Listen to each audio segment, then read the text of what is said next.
Hola, hola, doctoras, doctores, buenas tardes. ¿Sí me escuchan bien? Si alguien por ahí me pudiera decir. Sí, Doc, sí se escucha bien. Perfecto, gracias, doctor. Gracias, gracias. Muy bien, pues gracias por estar aquí, gracias por su tiempo, por su atención, por esas ganas de seguir aprendiendo. Hoy gracias, doctor Isela, me dice que sí se oye bien. Vamos a seguir aprendiendo hoy de otro tema que, bueno, lo puse a votación y, bueno, las personas que se animaron a votar decidieron, ¿verdad? Que este tema es el que más les gustaba para desarrollar, para charlar un ratito en este fin de semana, en este viernes por la tarde, pues nublado, con frío, se antoja estar en, en un, pues no sé, viendo películas, acostado, ¿no? Pero bueno, vamos a aprender un ratito y después haremos lo consiguiente, ¿verdad? Entonces, bueno, vamos a empezar hablando de este nervio mediano que, híjole, es como, ¿cómo decirlo? Como casi de dominio público, ¿no? Hasta las personas así, comunes y corrientes, o sea, bueno, me refiero que no son médicos, no comunes y corrientes, todos somos comunes y corrientes. Pero me refiero, no son médicos, hasta saben que es el síndrome del túnel del carpio, del carpo, no me acuerdo qué otros nombres le ponen, pero bueno, saben que es un dolor que da en la mano y que pues tiene que ver a veces con el trabajo, tiene que ver a veces con ocupaciones o con una caída, ¿no? Entonces, pues me dijeron, doctor, que tengo el túnel del carpio. Bueno, nosotros, no sé a qué se deberá, pero siento, digo, y es una percepción muy personal, que lo hemos minimizado un poco en cuanto a su valor para diagnosticarlo de forma detenida, eh, muy, muy, muy exquisita, digámoslo así, muy detallada. Y hemos caído en esa situación de, sí es un túnel, ¿no? Sí es un túnel. Algo en el que jamás deberíamos de caer como médicos. ¿Por qué? Porque el perder esa capacidad de asombro, esa capacidad de descubrir algo nuevo, esa monotonía, ¿sí? De salirnos de esa monotonía, si no lo hacemos, tenemos el riesgo de cometer errores. Y estos errores, pues definitivamente van a tener consecuencias, ¿sí? Sea que no diagnostiquemos como tal un síndrome del túnel del carpo, cuando sí lo es, o al contrario, sea que lo diagnostiquemos cuando no lo es. Entonces, ¿cuál es mejor? Pues ninguna, ¿verdad? Estar siempre acordes, siempre congruentes. Parece un síndrome del túnel del carpo. El médico nos envía a su paciente porque confía en que nosotros vamos a ayudarle a ver más allá de lo evidente, ¿sí? Con estos estudios que realizamos. Pero primero tenemos que hacer, como siempre, en nuestra clínica, interrogar al paciente, ver posibilidades de afectación, ¿sí?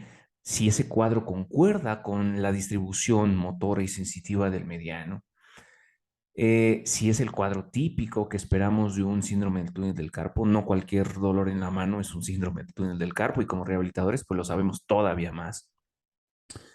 Entonces, no caer en uno ni en otro errores. Es, pues, digamos, eh, muy común que pase esto, desafortunadamente.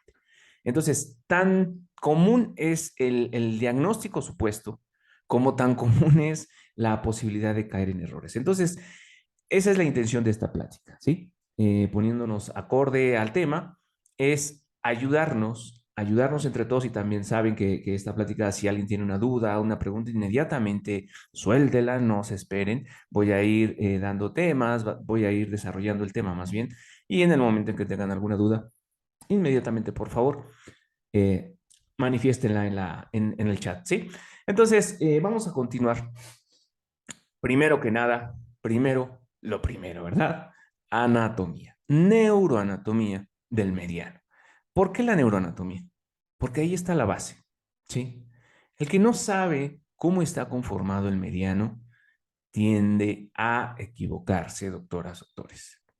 Creemos que ya lo conocemos, me incluyo, ¿sí? Me incluyo en que en algún momento creía que ya no sabía o que ya no debería de pues, estudiar más del mediano. Pues ya me lo sé, el mediano. Sí, es el mediano, ¿no? Es el del túnel. Cuando la vida te da cachetadas y dices, según es un túnel, pero no tiene prolongadas las latencias. Ya le hice las pruebas, ya le hice el índice sensitivo combinado y ni así sale. Entonces, no es un túnel, entonces, ¿qué es? ¿No? No, o sea, no es una neuropatía del mediano, porque tendemos a también a utilizar mal ese término, ¿no? No es un túnel. Bueno, el túnel sí es, porque el túnel está ahí, ¿no? Por el retináculo de los flexores, del carpo y de los dedos, ahí está, ¿verdad? Pero más bien, no es una neuropatía del mediano a través del túnel del carpo. Esa es pues la forma adecuada de decirlo. Entonces, doctoras, doctores, esa es la intención, ¿sí? Vamos a hablar hoy sobre cómo abordar adecuadamente un síndrome del túnel del carpo, primero que nada, conociendo su anatomía. Vean ustedes de todo lo que se están perdiendo, aquellos que no se han conectado. Vamos allá. Entonces, les voy a compartir la presentación y quiero que me digan, por favor, si ya la pueden ver. ¿Ok? Por favor, por ahí me dicen. Sí, ya se puede ver, Doc. Perfecto. Perfectísimo, doctor. Gracias. Bueno, titulo esta plática Evidencia en síndrome del túnel del carpo. ¿Por qué? Porque, digamos, mi necesidad de conocer más a fondo este síndrome que es tan común, pero que no siempre resulta ser el mediano el culpable, me llevó a profundizar, a saber qué está pasando con este nervio, por qué nos confunde tanto, por qué tantas veces creemos que sí es, pero no es, o al revés, no es, pero termina siendo. Eso me confundí. Me propongo a estudiarlo, ¿sí? Y pues veo que lo principal es su anatomía. Cuando uno entiende la anatomía del mediano, difícilmente se nos va a ir un diagnóstico, doctoras, doctores. Vamos a empezar. ¿Cómo se conforma el mediano? Y siempre el mediano lo estoy ocupando para dar mis ejemplos a residentes, a adscritos, a especialistas, sobre un nervio mixto, motor y sensitivo, que tiene múltiples orígenes, ¿sí? Del plexo braquial. Digo, sabemos que esto es el plexo braquial, pero únicamente lo vamos a ocupar para describir el trayecto del mediano. Recordemos mediano. Raíz C6, raíz C7, ¿sí? Viene a dar una unión con la C5 para formar el tronco superior. Entonces, de raíz C6 forma el tronco superior, su división anterior y posteriormente forma parte del cordón lateral. ¿Sí? Entonces, tronco superior, cordón lateral y viene hasta este nivel en el que acaba en el mediano. C7 pasa lo mismo, da su rama anterior, se une con el mediano, pero hasta el cordón lateral. Si se dan cuenta, aquí ya no está formando parte, ¿sí? Del tronco superior, sino que forma parte del tronco medio. Tronco superior para C6, tronco medio para C7. Raíces anteriores y se unen en conjunto para conformar el cordón lateral. Y de ahí dan la rama lateral ¿de quién? Pues del mediano, ¿verdad? Ok. Entonces, rama lateral del mediano. Si estamos hablando, voy a ponerlo aquí así, mitad. Si estamos hablando del mediano, pues ya dijimos que tiene una rama lateral. Vamos a poner una rama, vamos a ver, permítanme. Lo voy a poner aquí arriba, aunque se confunde un poquito, pero bueno, rama lateral ya sabemos que tiene C6 y C7, ¿verdad? Ahora vamos a ver entonces quiénes ocupan estos dos cuadros de abajo en un corte transversal del mediano. Bueno, lo vamos a poner en rojo, C8 y T1.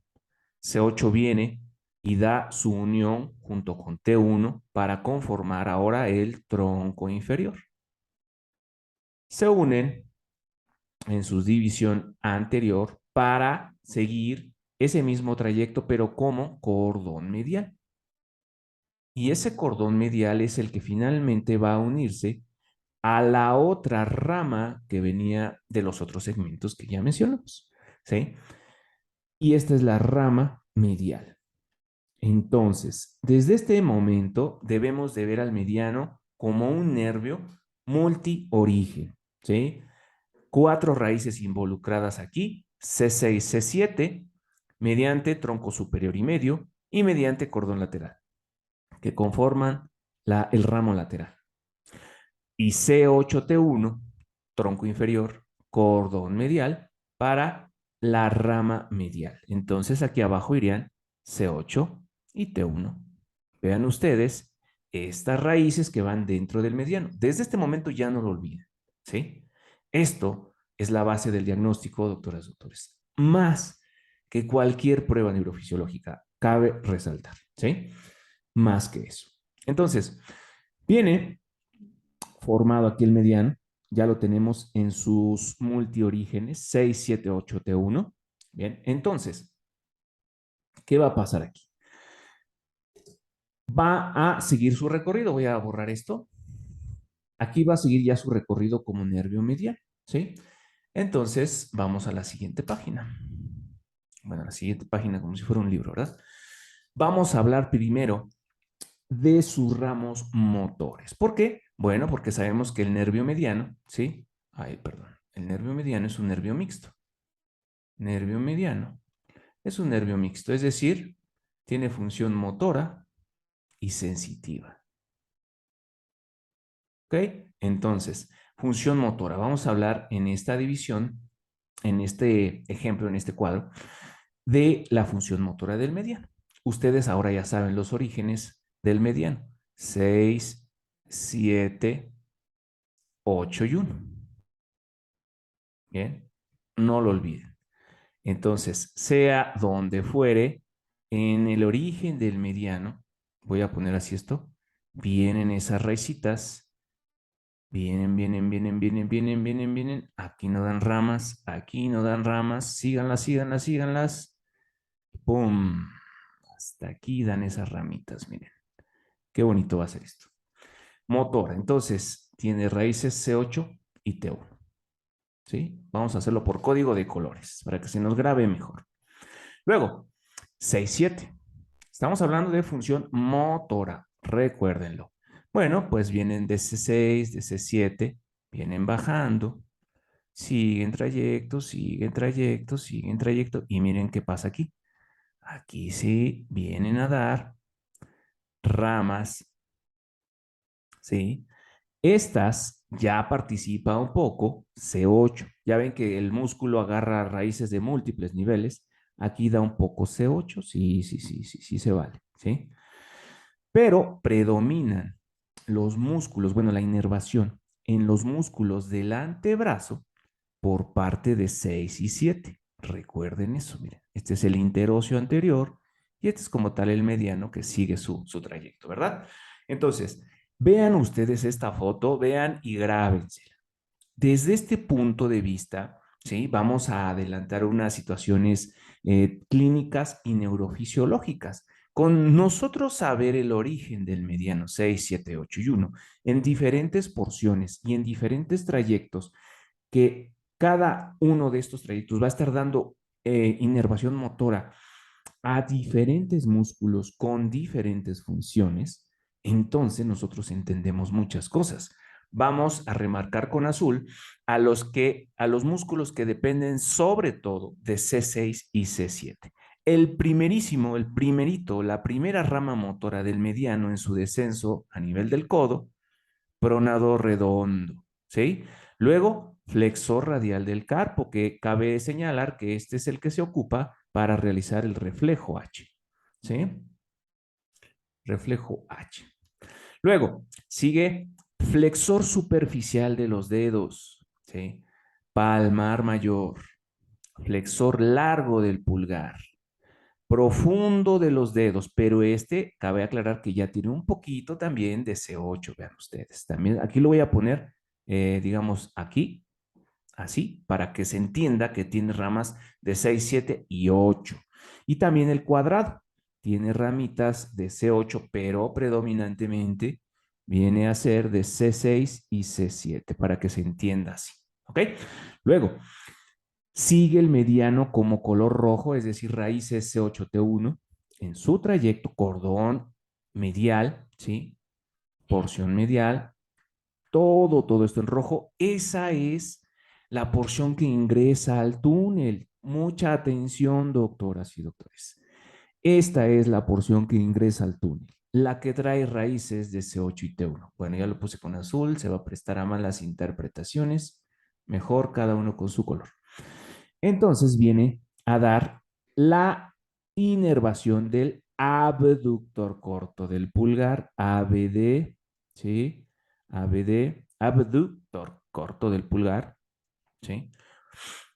Oponente del pulgar, flexor corto del pulgar, es decir, todos los de la región tenar, ¿sí? Todos los músculos, cabe aclarar, músculos de la región tenar y los lumbricales primero y segundo.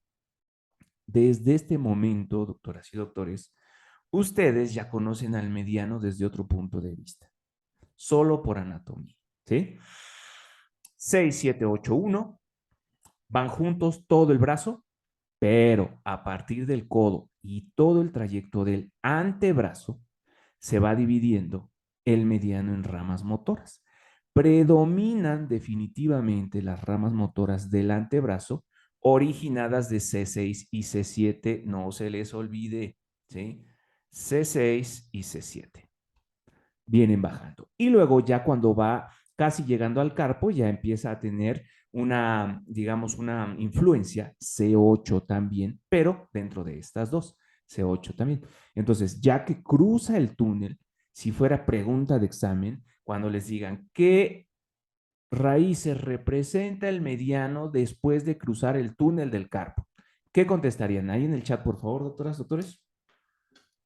¿Qué raíces representa el mediano al cruzar el túnel del carpo a nivel motor? Estamos hablando de motor. Contesten en el chat, por favor.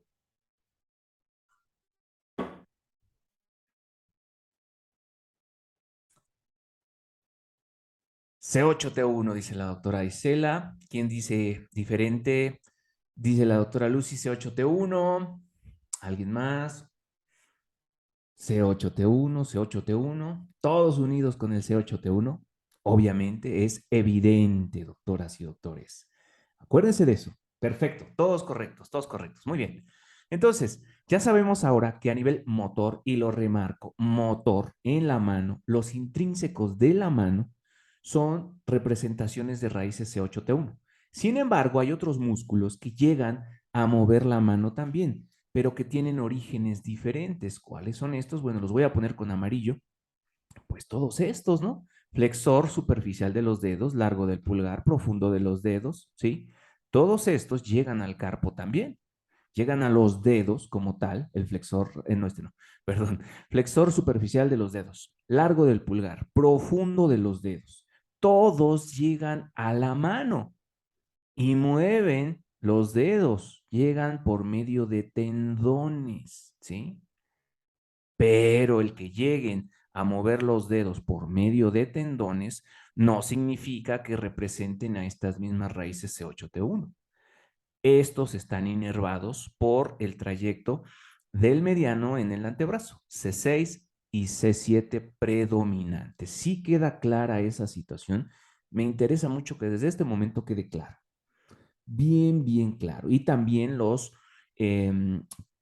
pronadores. El redondo y el cuadrado también se están inervando por C6, C7. El cuadrado, como les dije, pues tiene injerencia aquí ya de C8, pero predomina C6 y C7. ¿Todo bien? ¿Vamos bien? Sí queda claro. ¿Cuál es la ramificación más distal entonces del nervio mediano?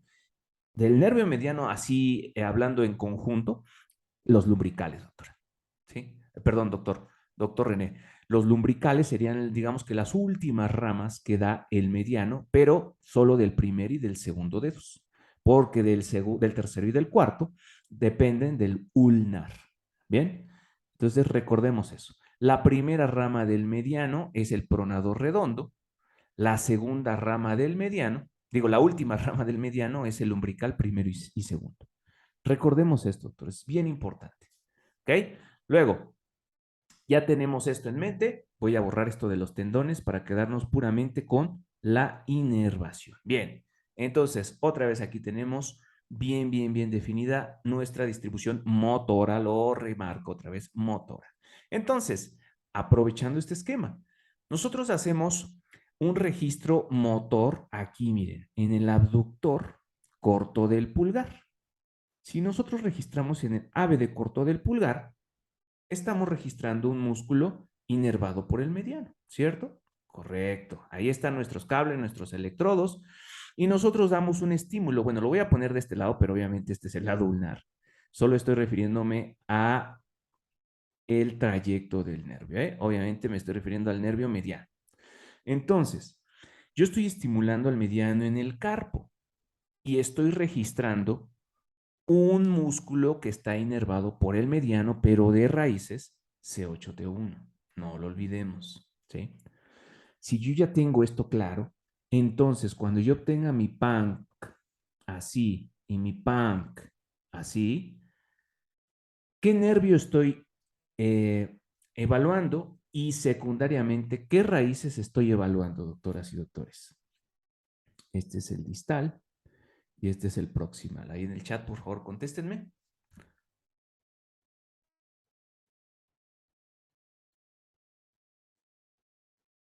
Este fue el distal y el proximal, pues arriba del codo, ¿verdad? Como siempre. ¿Qué dicen por ahí? En el proximal C6, C7 y el distal C8, T1. Ya ves, doctor, ya empezamos con confusiones, pero de eso se trata la clase, ¿sí? De quitar esas confusiones. Dice el doctor Alfredo López, C8 y T1. Bueno, vamos a explicar. En el distal estoy estimulando pues todas las ramas, ¿no? Tanto las últimas de que dependen de C6, C7 como de C8, T1. Estoy estimulando todas, pero finalmente estoy registrando en un músculo que depende únicamente de C8T1. Si yo lo estimulara aquí, ¿sí? Si yo lo estimulara aquí, si yo lo estimulara en axila incluso, si yo lo estimulara en ERF incluso, ¿qué raíces son las que me llegan a dar el potencial en ese músculo, doctores?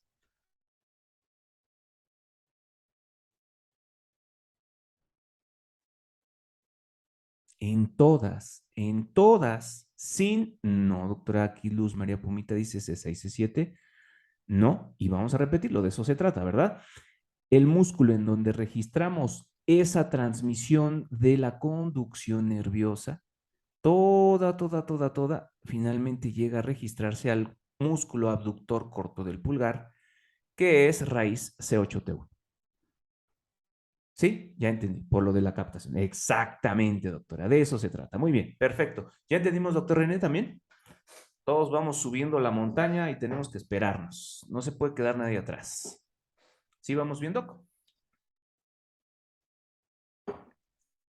Perfecto, perfecto, doctor. Muy bien. Entonces, estimulen donde ustedes estimulen. Lo que realmente importa es dónde registren. Si ustedes están registrando en el abductor corto del pulgar, están evaluando raíces C8T1. ¿Sí? Bien. Entonces, aquí, ¿qué dice? Sí, ya entendí. Perfecto, doctores. Listo. Entonces, ¿qué pasa aquí?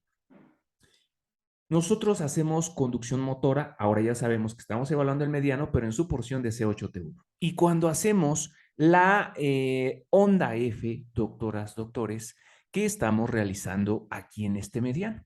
La evaluación de qué raíces, o sea, de qué segmentos proximales del mediano.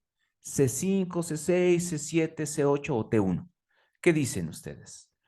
Dice aquí la doctora Lucy que C8, T1. Vamos a ver. ¿Quién da más? ¿Quién da menos? ¿Y por qué? Solo volteamos el estimulador para tener un registro o una estimulación antidrómica, ¿verdad? Seguimos registrando en el abductor corto del pulgar. Ok.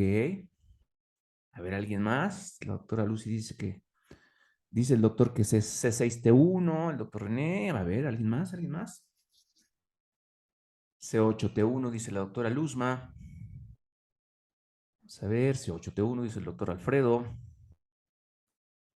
Ok, bueno, pues sí, es lo mismo, doctoras, doctores, ¿sí? Estamos estimulando el mediano donde quieran hacer su F incluso, ¿sí? Háganla donde quieran.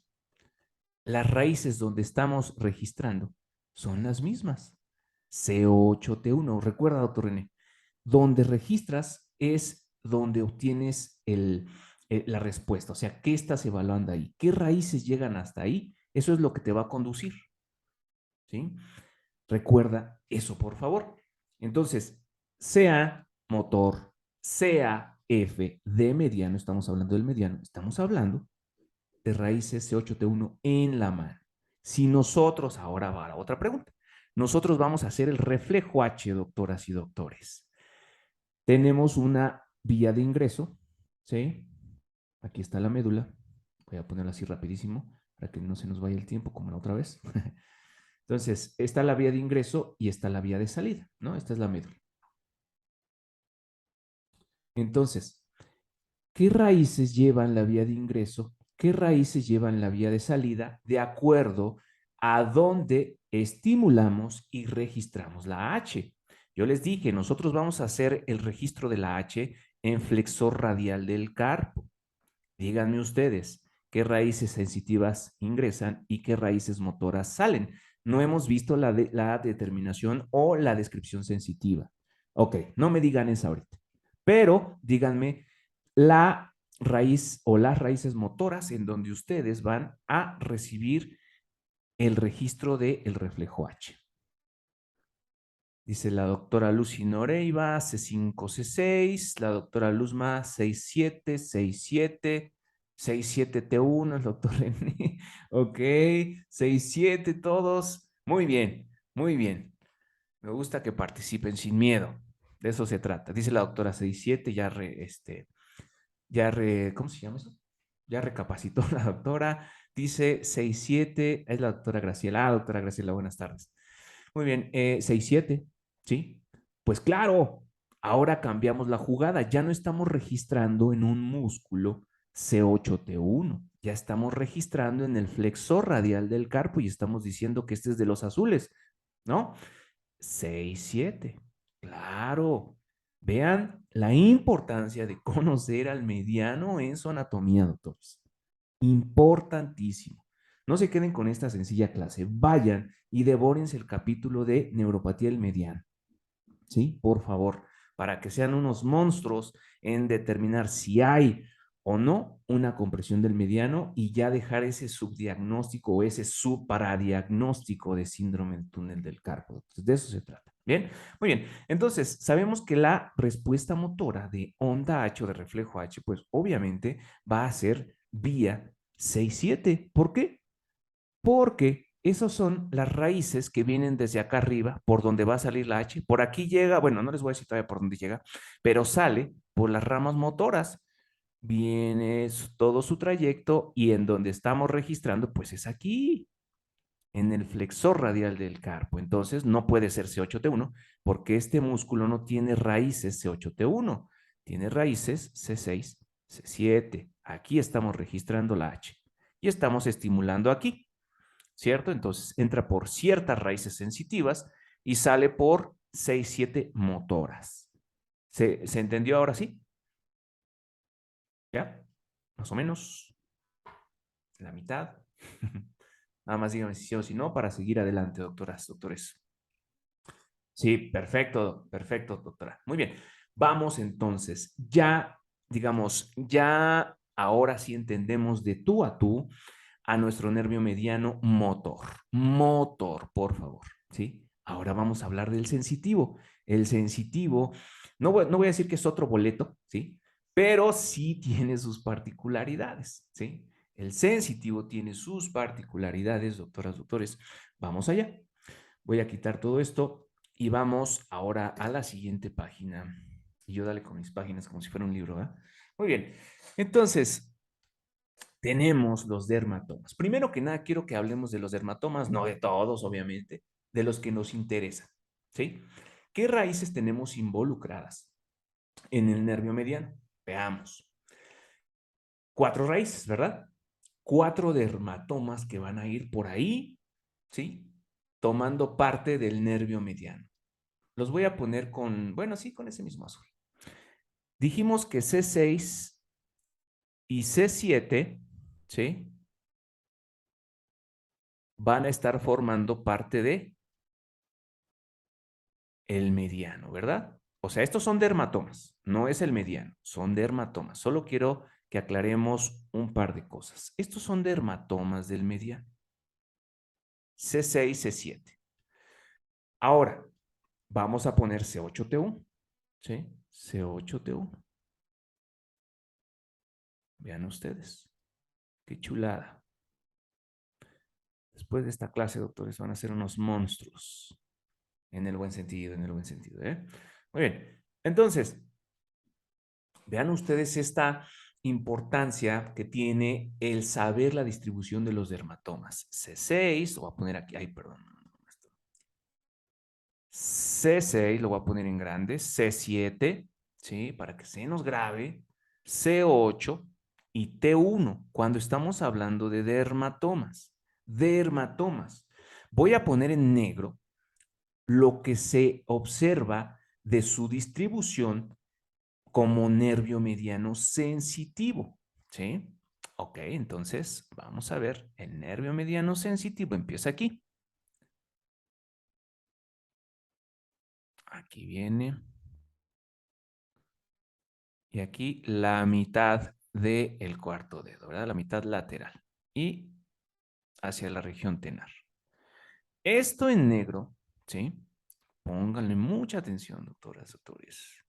Esto en negro corresponde a la inervación del mediano sensitivo. Díganme ustedes en el chat, por favor, a qué raíces corresponde la sensibilidad dada o recogida más bien por el mediano. Díganme a qué raíces corresponde la sensibilidad que recoge el mediano. Por favor, doctoras, doctores. C6 a C8, C6, C7, C6, C7 y parte de C8. Ok, ¿alguien más? ¿Alguien más? Hay dos que dicen C6 a C8, C6, C7 principalmente, C6, C8. Bien. Cambia la distribución motora del mediano de la distribución sensitiva en cuanto a raíces, doctoras, doctores. Nada más dígame sí, no. Es claro, ¿verdad? Clarísimo que sí cambia. Entonces, de entrada, la clase debí de haberla llamado Anatomía del mediano para diagnosticar síndrome del túnel del carpo, ¿verdad? Pero bueno, eso es lo que estamos haciendo, aprender anatomía o si no aprenderla, reafirmarla, repasarla, porque esto nunca se acaba, ya saben, doctores, nos tocó ser médicos, nunca dejamos de aprender, ¿verdad? Bueno, entonces, ¿qué pasa aquí? Vean ustedes que a pesar de que los dermatomas están representando a todas estas raíces, no significa que todo esto lo abarque el mediano, ¿sí? El mediano está abarcando una parte muy, muy específica. Ahora, dentro de esto, ustedes ya vieron abajo que no todo es de una sola raíz, ¿sí? Entonces voy a poner en azul clarito lo que corresponde a C6 de mediano, ¿sí? Corresponde a C6 de mediano.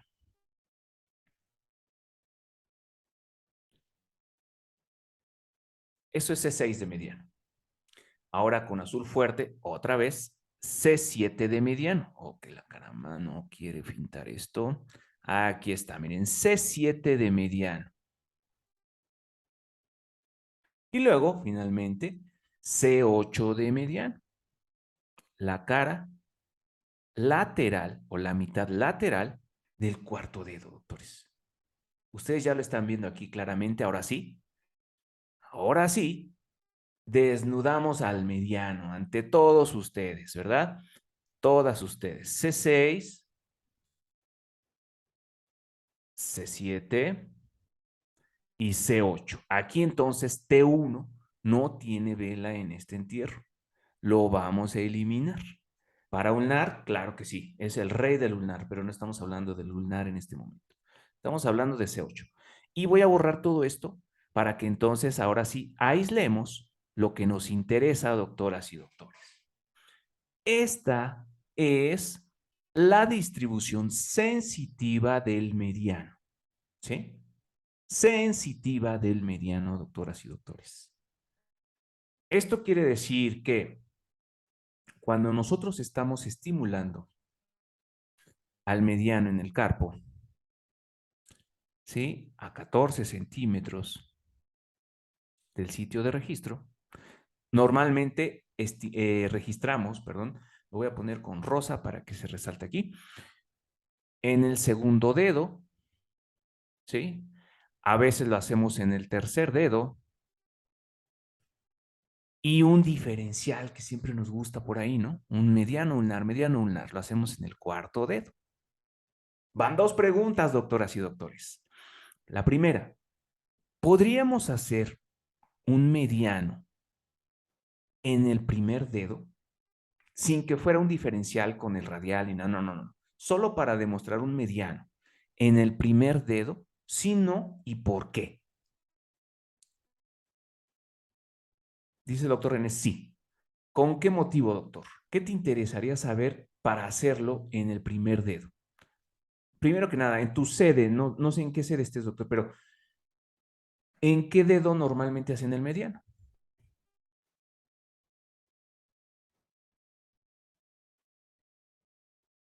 En el segundo o tercero. ¿Tú sabes por qué ahí?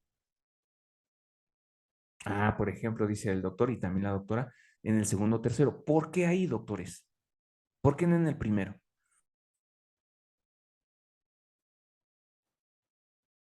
Normalmente se hace en segundo o tercero. Ok, la doctora Celeste, sí. ¿Pero por qué?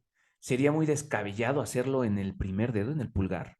¿Estaríamos como locos? Ahí se acomoda mejor la barrita. Les voy a cambiar ahora la pregunta. A partir de lo que estamos viendo, y digo, lo pueden checar, no me crean nada, doctores. Por favor, chéquenlo. Chéquenlo en los libros de los maestros, de los reales maestros, y vean ustedes si es real esto. Y si fuera descabellado, dice el doctor que porque ahí se acomoda mejor la barrita. A veces esos son los motivos, ¿no? Pero no es lo más correcto, doctor. Bueno, entonces, ¿en qué casos o por qué motivo ustedes necesitarían hacer un registro en el dedo pulgar, doctoras y doctores? Hablando de un mediano o hablando de otra cosa. O sería descabellado por su origen en el plexo. Perfecto, doctora, perfectísimo. Porque ya estamos definiendo un origen, ¿no? Exacto, un diagnóstico diferencial. Vean ustedes que no es descabellado. Si nosotros conocemos la anatomía, sabemos qué es lo que debemos o podemos hacer. Es como cuando hablamos de electromiografía en el primer día de la lesión. El 90% me han dicho, pero no, doctor, yo no lo haría. Si no sabemos qué estamos buscando, no lo haríamos. Pero en una lesión en el primer día, sabemos que podemos dar inserciones buscando un reclutamiento disminuido. No de inervación, no reinervación, nada de eso. Un reclutamiento disminuido. Dice la doctora, Lucy Noreiva, para el índice sensitivo comparándolo con el radial. Bien, exactamente, ¿sí? Entonces, vean ustedes que conociendo la anatomía podemos hacer muchas cosas con fundamento, ¿sí? Con fundamento, doctores. Ahí ya está desnudada la distribución sensitiva del mediano. Ocúpenla para lo que sea necesario, no solo para síndrome de túnel. Ahorita vamos a ver a qué me refiero. Bien, entonces, ya tenemos esta situación aquí. No se olviden de esto, doctores. Bien, entonces estimulamos aquí al mediano en una situación antidrómica y registramos en alguno de estos dedos. Ahora ya sabemos que si lo hacemos en el dedo segundo, sobre todo nos estamos refiriendo a una evaluación, sí del nervio mediano, pero predominantemente de raíz C6. Si lo hacemos en el tercer dedo, estamos abarcando sobre todo las fibras que vienen de C7. Si lo hiciéramos y lo hacemos, de hecho, en el cuarto dedo, no comparativo, sino en la mitad lateral, pues estamos abarcando raíces C8, sea en el pulgar o índice C6, medio C7, cuarto dedo, ahí se me fue, anular, C8. ¿Ok? Recuerden eso. ¿Qué estamos haciendo? Pues depende de qué es lo que estamos buscando, ¿verdad? Listo. Entonces, ya tenemos aquí nuestro estímulo hacia acá. Pero ese estímulo pues va a quedar, digamos, encerrado en esta región. ¿Sí? La estimulación se da proximal y bueno, el registro se hace distal en el sentido antifisiológico de la vía. La vía pues es de entrada, ¿no? Es de lo distal hacia lo proximal, se recoge la sensibilidad e ingresa. Pero aquí la estamos tomando al contrario o estimulando al contrario, de lo proximal hacia lo distal. Entonces tomen en cuenta esto, doctoras y doctores, porque esta es la base del diagnóstico. En este momento ustedes ya tienen los conocimientos claros para saber que el mediano tiene una distribución motora y sensitiva a lo largo del antebrazo y de la mano muy, muy particular. Y esta va a ser la base del diagnóstico. Entonces, voy a borrar esto y vamos a lo siguiente. Corte transversal del carpo, ¿sí? En el sitio donde obviamente está el túnel del carpo. ¿Ven? En el pliegue, 1 o 2 centímetros distales al pliegue del carpo. Vean ustedes, esto pues es superior, esto es inferior, ¿sí? Esto es ventral, esto es dorsal, vamos a ponerlo así. ¿Listo? Entonces voy a quitar esto de superior e inferior porque confunde. Esto es ventral y esto es dorsal, ¿ok? Vean ustedes aquí, vienen los tendones de nuestros amigos, flexor superficial de los dedos, flexor profundo de los dedos, flexor largo del pulgar. ¿Qué raíces son estos, doctoras? Doctores, díganme por favor. Flexor superficial de los dedos, profundo de los dedos, largo del pulgar. Raíces, raíces, raíces. Vámonos. 6, 7. Perfecto, doctor. Eso, ya quedó. Ya quedó. Ya quedó. Perfecto, doctor. Eso me da mucho gusto. Entonces, 6 y 7. Claro, ya estamos hablando de otra cosa. Pero vienen sus tendones. Los músculos ya se quedaron ahí arriba, ¿no? Solo vienen los tendones. Bien. Listo. Ahora, vean que esto es lo que cruza o lo que acompaña al mediano en su cruce por el túnel. Estos tendones, ¿sí? Y otras estructuras que, bueno, están más laterales, más mediales, perdón. Y tenemos aquí que lo más superficial hacia la región ventral, pues es nuestro amigo el nervio mediano. Por eso es que está tan propenso, tan proclive a recibir trauma, ¿sí? A recibir trauma por su fisiopatología, como lo hablo en los cursos con los doctores que toman las capacitaciones virtuales. Sabemos que hay 3 tipos, ¿sí?, de posibles lesiones nerviosas traumáticas. La primera es la compresión, la segunda es la elongación y la tercera es la sección. De estas 3, nada más díganme un número. ¿Con cuáles se puede lesionar el mediano? ¿Con una, con 2 o con 3?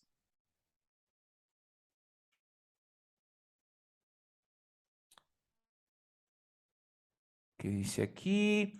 3, 3. Pues sí, claro, pues claro, ¿verdad? Ahora, ¿cuál de estas 3 es la más frecuente? Es la otra pregunta, ¿verdad? Compresión. Perfecto, perfecto, doctoras, doctores. Muy bien, pues la compresión. Sabemos que cuando esta compresión eh, es más allá o es mayor de 30 milímetros de mercurio, la irrigación de las fibras empieza a comprometerse. ¿Y qué estructura es la más superficial del nervio? ¿Qué estructura del nervio es la más superficial? Es decir, ¿cuál va a sufrir los efectos de esta compresión? La mielina, los vasos de la mielina. Voy a juntar estas 2 respuestas. Los vasos sanguíneos que irrigan a la mielina. Claro que sí, doctor, es perfecto. Entonces, ese es el motivo de que en este punto se desmielinice el mediano por un proceso de compresión externa y que entorpece el flujo sanguíneo cuando se eleva más allá de 30 milímetros de mercurio. La situación aquí es que todo depende del tiempo de exposición. Estamos escribiendo en la computadora, nos empieza a sentir, bueno, se nos empieza a adormecer estos 3 dedos, empezamos con hormigueos, cosas raras, nada más lo separamos, lo movemos, nos sobamos, ¿no? No pasa nada, le seguimos. Entonces dejamos respirar a la mielina, vuelve a haber flujo y otra vez, ¿no? Y así es el ciclo. llega a haber el momento en el que la desmielinización es tan importante que ya el nervio, perdón, no puede más y empieza a sufrir daño crónico la mielina. Se empieza a quedar expuesta la, eh, el axón o los axones más bien y pues tenemos problemas, ¿verdad? Ese es el mecanismo. Elongación, es poco probable que por elongación sufra daño el nervio, porque digamos, una característica muy particular del mediano en esta parte es que se debe de superar el 20% de su longitud para que sufra daño, cosa que en los otros nervios no es lo esperado. En los nervios, digamos, que no son el mediano y el ulnar, porque esos son los dos que rompen la regla, perdón, cuando se supera una elongación del 10% de su longitud de esos nervios, se empieza a provocar daño axonal. ¿Por qué? Pues porque estiramos a el nervio. El nervio no está para estirarse, ¿verdad? Entonces, al estirar el nervio, la mielina pues se desliza con sus vainas sin problema, pero los axones no. Empezamos a provocar daño axonal, ya sea parcial, ya sea completo, si la elongación es tremenda. Pero en este caso, como justo esa característica tiene, no pasa nada. Prácticamente no es ninguna situación de peligro. Entonces, daño por elongación casi nunca se ve en el mediano. Aparte, la sección, este es otro boleto. Situaciones por heridas por arma de fuego, objetos punzocortantes, intentos suicidas, trauma directo, etcétera. Cualquier cosa que ingrese al carpo y que corte al carpo, es decir, toda la sección transversal del nervio se pierda, ya no haya zonas de coaptación, eso es una sección. Obviamente también provocas un daño axonal, ¿sí? Igual que la elongación axonal. Esa es la diferencia de un motivo compresivo, una causa compresiva a una elongación, a una sección. Bien, que no se les olvide, otros doctores. Entonces, por frecuencia, lo que siempre vamos a buscar en el mediano a través del túnel, pues es una compresión. Ahora, díganme ustedes, doctores. Bueno, voy a ir a la otra imagen. Díganme ustedes, examen sorpresa, doctoras y doctores. Díganme ustedes, el mediano cuando pasa por aquí, ¿sí? Va a tener una compresión. Este es el túnel. Aquí se comprimió. ¿Ok? Bueno, lo voy a poner con negro para que no digan que estoy sugestionándolos a escoger un color y como si fuera partido político. No. Entonces, vean ustedes. Aquí se comprime el nervio, doctores. De aquí para acá es el daño que se esperaría, ¿no? Porque proximalmente, pues, el nervio está íntegro. La mielina que se está afectando está a través del túnel. Díganme ustedes, doctoras y doctores, voy a dividir aquí en sensitivo y en motor. Díganme ustedes qué raíces, voy a hablar de raíces, ahora ya nos entendemos, qué raíces se lesionan, lo más probable, en un síndrome del túnel del carpo. Los espero, doctoras y doctores. Sensitivo y motor.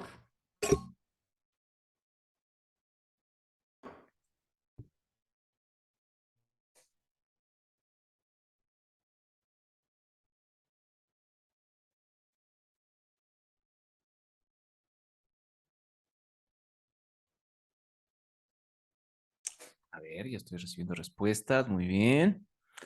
Dice, a ver, vamos a ver. Ay, son muchas. Voy. Sensitivo C6, C7 y C8 parcial. Dice la doctora Luzma. La doctora Celeste dice C8 y T1 motor. Ok. C6 a C8 sensitivo. Bien. Pues sí, prácticamente estas son C6, C7 sensitivo, C8, T1 motor. También un poquito de C8 sensitivo, sí. Perfecto, doctores. Perfectísimo. Muy bien. Entonces, vamos a pintar con este azul clarito lo sensitivo, ¿verdad? Esto es lo sensitivo. Ay, no, esta es una motora, perdón. Perdón. Esto es lo sensitivo, doctoras y doctores. Sí. Vean ustedes, qué bonito. Sí. Entonces, Ya, ahora sí, sin problema, puedes ponerle aquí, pues esto es de C6, este medio es de C7 y esta mitad es de C8. Ya lo sabemos. Ya no hay problema. Sensitivos. Y ahora vamos a motores, con el rojo, ¿sí? El rojo, vean ustedes aquí. Empieza por aquí. Rama motora recurrente tenar, rama motora primer y segundo lumbricales, ¿sí? Y esta recurrente de tenar, ¿qué ramas da? Díganme ustedes, a qué músculos inerva esta rama motora de la región tenar?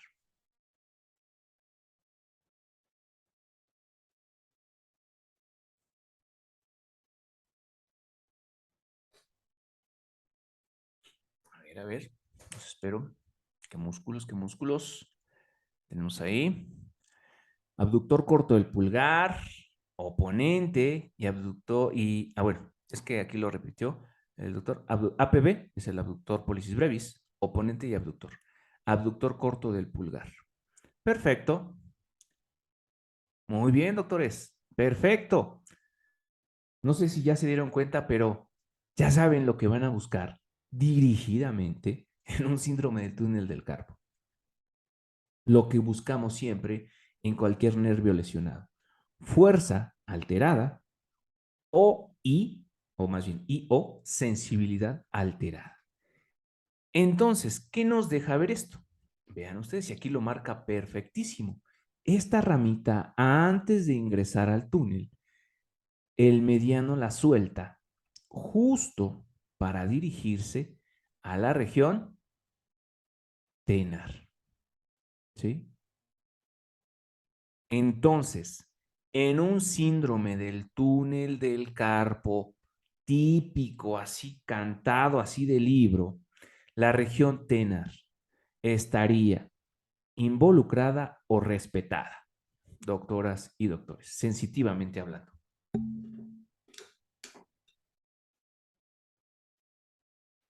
Respetada. Claro, claro, doctora. ¿Sí? Bueno, no sé los demás qué opinan. ¿Sí entendemos por qué? Justo porque emerge esta ramita antes de ingresar al túnel, rama cutánea palmar sensitiva. Y no solo inerva a la región tenar, a la palma, a la mitad lateral de la palma, ¿sí? Todas estas ramitas que van abajo son las que se dirigen exclusivamente a los dedos. Lo voy a poner en un color fuerte para que veamos, ¿sí? Este territorio está inervado o bueno, toda esa función sensitiva se recoge de esta región por la rama cutánea palmar sensitiva, que es la que viene aquí, antes del túnel, nunca entra al túnel, ¿sí? Y recoge la sensibilidad de esta región. Entonces, la sensibilidad que da el mediano dentro del túnel ya es la que va dirigida hacia los dedos, pulgar, índice, medio y la mitad lateral del anular. Entonces, doctoras y doctores, en un cuadro típico de síndrome del túnel del carpo real, idealmente, ¿hacia dónde estaría dirigida la sensibilidad alterada en esa mano? En un síndrome típico real.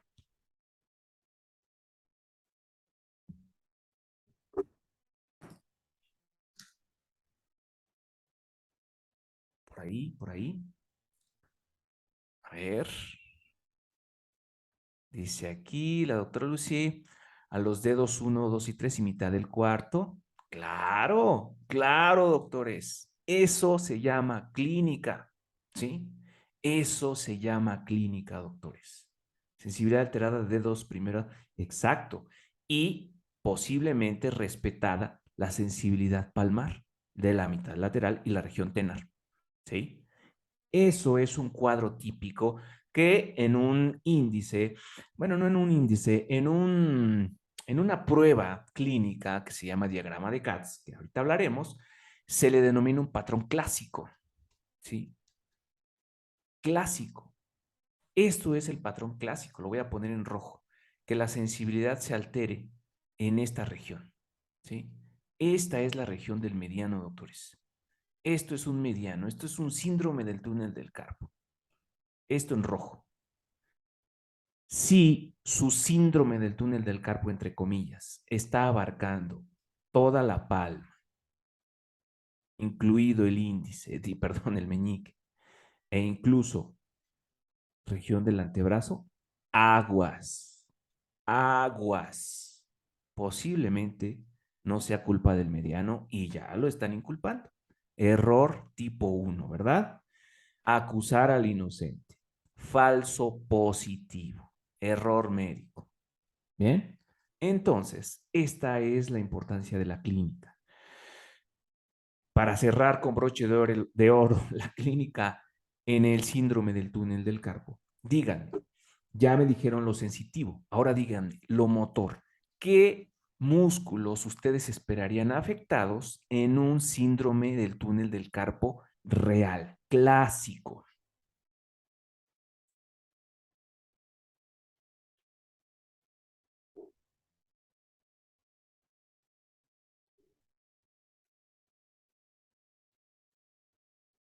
Dice aquí el oponente del pulgar, oponente lumbrical primero y segundo, corto del pulgar, abductor corto. Pues claro, ¿verdad, doctores? Ahí está su clínica del túnel del carpo. Debilidad, ¿sí? Voy a poner la camarita para que se vea mi mano. Debilidad de la región tenar, ¿sí? Músculos que mueven al pulgar, abductor, oponente, flexor corto, ¿sí? Y lumbricales 1 y 2. Eso es lo que vamos a buscar dirigidamente gracias a la anatomía en el síndrome túnel del carpo. Y sensibilidad alterada en pulgar, índice, medio y mitad lateral del anular. Palma, posiblemente conservada, sin alteraciones de la sensibilidad. Ahora ya sabemos por qué. No se les olvide su clínica. Sean exigentes con su clínica y van a ser más precisos con su diagnóstico, doctoras y doctores. Bien, vamos a lo siguiente porque ya me tardé otra vez. Mi intención es no tardarme, pero mi intención es que les quede claro, ¿sí? Rápidamente aquí viene pues lo que les estoy diciendo, ¿verdad? Aquí está todo. Músculos, pronado redondo, flexo radial. Y aquí vienen de dónde vienen, ¿sí? Y sus raíces representativas. Veanlo ustedes, 6-7, 6-7, C8, los que les dije, el flexor superficial, el profundo, y el pronador cuadrado. Vean ustedes, pronador cuadrado ya está teniendo más inferencia de esas ramas. Pero de ahí los que entran en el carpo, todos los que entran en el carpo abductor corto, oponente y el flexor corto, ya son puramente C8T1. Todos los del antebrazo, pronador redondo, flexor radial, flexor superficial de los dedos profundos, flexor largo, pronador cuadrado, vean que hay una mezcolanza de 6, 7 y 8, pero predominantemente 6 y 7. Véanlo ustedes, ahí está, ¿sí? Ahí está en el libro, revísenlo por favor, ahí está la base del diagnóstico. Sensitivo, eminencia tenar, rama cutánea palmar, ya sabemos que debería de estar respetada porque sale antes de que el nervio mediano ingresa al túnel. Debería de estar respetada. Sensibilidad corresponde a C6. También en la parte medial del pulgar, sensibilidad corresponde a C6. Dedo índice, C6 y C7. Dedo medio, C7 puramente. Dedo anular lateral, C7 y C8. Ahí está la respuesta, doctoras, doctores, ¿sí? Ahí está en los libros, en todos los libros está. Bien, sabemos que esta neuropatía es la más común por atrapamiento, por compresión, ¿sí? Por compresión. Y pues obviamente causa mucho dolor y disfunción, sobre todo motora, porque pues sabemos que la mano es fundamental para las actividades de la vida diaria, ¿verdad? El diagnóstico clínico engloba una etiología común, compresión, desmielinización, secundariamente disfunción nerviosa. La mejor forma de hacer el diagnóstico más acertado, ¿cuál es? ¿Es clínica, neurofisiológica, las dos, ninguna? ¿Existe un gol estándar? No sabemos. Bueno, sí sabemos, y ustedes lo van a saber en un momentito, ¿verdad? El gol estándar para el diagnóstico de síndrome de túnel del carpo. Vean ustedes. Podemos hacer clínica, podemos hacer electrodiagnóstico. ¿Qué pesa más? ¿Hay algún gol estándar? Por ejemplo, en lesiones vasculares cerebrales, ¿cuál es el gol estándar? Pues la imagen, ¿verdad? Tomografía. ¿Bien? Aquí en síndrome del túnel hay un gol estándar. Es la clínica, es la electrofisiología, es el ultrasonido, es la resonancia magnética. ¿Qué es? Entonces, vean ustedes, debido a que en la clínica la presentación de las alteraciones en el síndrome del túnel del carpo puede parecerse a otras situaciones como polineuropatía y radiculopatía cervical, las cuales pueden provocar síntomas idénticos. Desde este momento, doctoras y doctores, escríbanme en el chat con qué radiculopatías ustedes harían diagnóstico diferencial en el síndrome del túnel del carpo.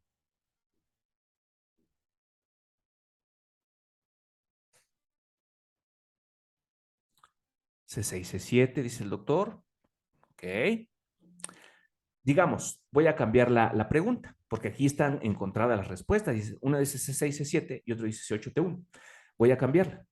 Si en el aparente síndrome del túnel del carpo, sobre todo hay manifestaciones sensitivas, ¿con qué raíces voy a hacer el diagnóstico diferencial? A nivel sensitivo. ¿Y con qué raíces voy a hacer a nivel motor? Es decir, si la debilidad está predominante en la región tenar.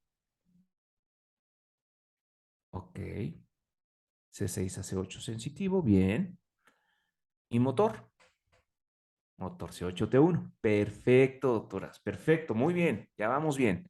Vamos avanzando. Perfecto. Eso es lo que quiero que entendamos al mediano como un nervio complejo que no es para que lo minimicemos. Jamás minimicemos, de hecho, ningún nervio, ¿verdad? Ningún nervio se debería de minimizar como lo más fácil.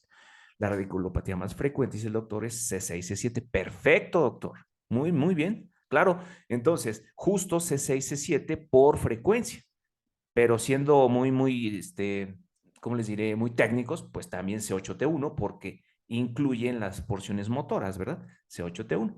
Desafortunada, bueno, no desafortunado, perdón. Afortunadamente estos niveles muy rara vez se ven afectados. C8T1 casi no se ven afectadas como radiculopatías. Sobre todo, como dijo el doctor, C6, C7 son las más frecuentes. Entonces, díganme ustedes la sintomatología de un paciente C6, C7, o sea, con radiculopatía C6, C7, que se está confundiendo con un síndrome del túnel del carpo, doctoras y doctores.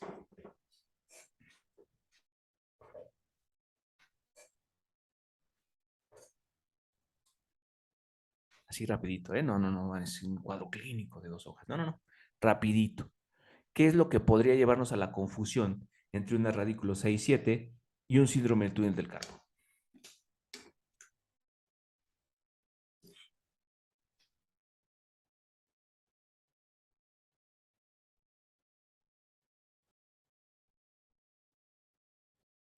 Ok, ya tengo aquí unas respuestas. Dermatomas afectados, habría reflejos comprometidos. Bueno, ese sería como el diferencial, ¿no? Para decir, esto es más una radiculopatía, debilidad, pérdida del trofismo, o sea, hipotrofia. Y lo motor se exploraría músculos más proximales. Ok, bueno. Ahorita vamos a explicar esa situación para que quede clara, ¿eh? Porque esa es la base del diagnóstico. Entonces, vamos a continuar. Y lo motor se exploraría músculos más proximales. Bien, entonces, aquí hay otra. Dice, radiculopatía puede tener cervicalgia, debilidad en miotoma 6-7, alteración de sensibilidad tetro 6-7, alteración de reflejos. Bien, ahí ya se sale de la mano la sensibilidad alterada, ¿verdad? Y los reflejos entran en juego. Perfecto, doctora, pues sí. Siempre guiarnos por los reflejos porque son pues la ventana hacia el interior de la médula y la entrada sensitiva y salida motora, ¿verdad? Claro, nunca olvidarlo, por favor. Listo. Entonces, vamos acá. Luego voy a quitar esto. Los estudios de electrodiagnóstico, vean ustedes, son la única forma de evidenciar funcionalmente la compresión del nervio mediano a través del túnel. Obviamente la imagen da una función, pues, de eso, morfológica. ¿sí? Pero funcional, es decir, en tiempo real, cómo responde el nervio, cómo conduce, bueno, obviamente el electrodiagnóstico. La sensibilidad de estas pruebas, desafortunadamente, es deficiente y no se refiere únicamente a las de electrodiagnóstico, sino a las clínicas, ¿sí? Los pacientes con sintomatología de síndrome del túnel del carpo típica pueden presentar estudios de diagnóstico, de electrodiagnóstico normales. Ahí viene la confusión, ¿sí? Este es el motivo, esta es la causa de tanta confusión en síndrome del túnel del carpo. Parece que sí es, pero el electrodiagnóstico dice, pues no, aquí no salió nada. Esto hizo que se desarrollaran técnicas más sensibles, más específicas sobre todo, con la intención de descartar por completo un patrón de neuropatía del mediano, a pesar de que hubiera una aparente, entre comillas, sintomatología típica del proceso, ¿sí? Y bueno, aquí mencionan que hay una mejoría clínica posterior a la cirugía porque es de un texto tomado de Estados Unidos y bueno, que generalmente ahí los procedimientos terminan en esto, ¿verdad? Entonces, la situación es esa, que recordemos de este momento, clínica puede ser aparentemente clara con neuroconducciones o los estudios que hagamos, tal vez normales. Vamos a ver. Esta es la revisión. Yo sé que nosotros tenemos un... Miren, vamos a ver. Antes de que les ponga esta. Otra pregunta. Díganme 3 pruebas que ustedes hagan para diagnosticar síndrome del túnel del carpo a nivel clínico, doctoras y doctores. 3 pruebas que ustedes realicen habitualmente en la clínica, en el hospital, en donde se encuentren, en su consultorio, para diagnosticar síndrome del túnel del carpo. Fallen, Durkheim y Tinel. Fallen, Tinel, ok. Fallen, Tinel, diagrama Katz-Durkheim. Ok, bien. Eso del diagrama de Katz, doctora, ahorita lo vamos a explicar. Bien. Fallen, Tinel y Durkheim. Bien. Realmente esa es digamos, el entendimiento común, lo que habitualmente vemos, ¿no? Que el diagnóstico del síndrome del túnel del carpo recae en estas pruebas. Fallen, Tinel, Durkheim, ¿sí? Bueno, pues entonces me di a la tarea de por qué tanta confusión. O sea, por qué si parece que sí dan positividad, resulta que están normales los estudios de electrodiagnóstico o al revés, parece que no es un síndrome del túnel y dice el nervio que sí cuando lo estimulamos, ¿no? Entonces, me di a la tarea de buscar metaanálisis y vean ustedes lo que menciona. 12 artículos con sintomatología sugestiva, electrodiagnóstico independiente, pruebas clínicas bien definidas e información suficiente para realizar pues el análisis descriptivo estadístico de estas pruebas. Aquí viene el trasfondo de la clase. Primero que nada, entender al mediano a nivel de anatomía y clínica, ¿sí? Y ahora vamos a ver realmente si la clínica que estamos haciendo es lo que realmente identifica como lesionado al nervio mediano en el túnel. Vean ustedes, pruebas clínicas de estos metaanálisis de 12 artículos que desarrollan un mayor valor predictivo, ¿sí? Vean ustedes, diagrama de la mano de Katz, allá la doctora Lucy lo mencionó, ahorita lo vamos a explicar. ¿A qué se refiere este diagrama de la mano de Katz? Si alguno lo conoce, bueno, pues ahorita lo vamos a recordar. Segunda prueba que resultó con alto valor predictivo. Disminución de la sensación de pinchazo, el famoso pinprick, en territorio del mediano. Debilidad en abductor del pulgar. Vamos a analizar esto. Diagrama de la mano de Katz. Ahorita lo vamos a poner, pero es un diagrama que nos pone el dibujo de las manos y le pedimos al paciente que con cierta simbología nos vaya nosotros no le decimos nada, le damos la hojita y le decimos con una pluma o un color, mire, ilumíneme ahí donde sienta usted las molestias. No me diga dónde, ilumínelo ahí. Y va de la parte de la palma y otra está en el dorso, ¿sí? Entonces, es en ambas situaciones. Y pues algo que el paciente esperaríamos con un síndrome del túnel del carpo real, pues sería esto, ¿sí? Este es el sitio de mis problemas, doctor, doctora, ¿sí? A veces también me duele aquí. pero no es frecuente. Sobre todo es este. ¿Sí? Entonces, esto es a lo que se refiere el diagrama. Ahorita lo voy a poner, nada más es una explicación rápida. Disminución de la sensación de pinchazo, pinprick, en territorio del mediano. ¿Qué fibras estamos evaluando con esto? Pues la sensibilidad fina, el tacto fino, fibras gruesas, ¿sí? Fibras gruesas, A, beta, ¿sí? Esto es mielina, muy importante, diámetros de 20 micras, velocidades de conducción nerviosa de hasta 100 metros por segundo, o sea, las más rápidas. Luego, debilidad en abductores del pulgar. ¿Qué fibras estamos evaluando aquí? A alfa, diámetro de hasta 22 micras, con velocidades de conducción de 50 hasta 120 metros por segundo. Las más rápidas a nivel motor, las más rápidas a nivel sensitivo. ¿Ok? Bueno, tomemos en cuenta eso. Vamos a lo siguiente. Este es el diagrama de la mano de Katz. Este es el diagrama de la mano de Katz. ¿Bien? ¿Qué está pasando aquí? Es esto. Le damos al paciente, obviamente todo esto que está en color no debe de estar en color, está en blanco. Le damos al paciente las indicaciones de acuerdo a la simbología. Este color significa entumecimiento. Estos puntilleos significan parestesias. Esto significa dolor y esta raya significa hipoestesia.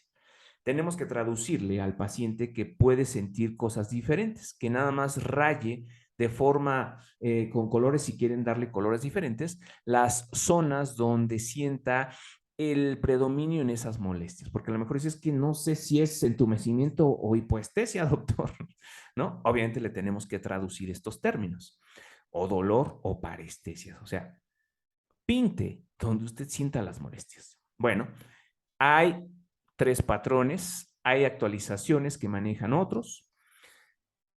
A es el patrón clásico, ¿sí? El patrón clásico, vean ustedes, el paciente se va a dirigir justo a la zona, aquí se sale un poquito porque es el meñique, pero esa alteración de la sensibilidad a veces hace poco, digamos, sensible o que la sensibilidad está tan alterada que incluso ya incluyen al meñique a pesar de que teóricamente no debería de estar involucrado, pero la persona lo refiere como que sí, ¿sí? Y de la porción dorsal, vean ustedes, exclusivamente los dedos. Esto es un patrón clásico, doctoras. A veces puede mencionar que hay dolor en el trayecto del antebrazo, del brazo, a nivel ventral y dorsal. Puede ser, ¿sí? Pero ya que vemos que esto ya trae otras situaciones de tendinitis, de contracturas, etcétera, vemos que eso es lo que está reflejando el dolor más que una distribución nerviosa. Esto es lo que debemos de enfocar en el diagrama clásico de Katz. Este diagrama está en internet, búsquenlo, lo pueden bajar en blanco, imprímanlo y dénselo a sus pacientes cada que tengan una posible lesión del mediano en el túnel. No le digan nada, solo ilumíneme dónde están sus molestias y van a ver qué tan fácil es determinar un sitio de lesión. El segundo, probable. Cuando es probable, puede ser que solamente esté involucrando esta región, pero nosotros como ya somos expertos en anatomía, doctoras y doctores, ¿qué pensaríamos de esta distribución? ¿Quién me dice ahí en el chat cuáles serían sus posibilidades diferentes a un síndrome del túnel de este patrón? De que un paciente nos llegue con este patrón.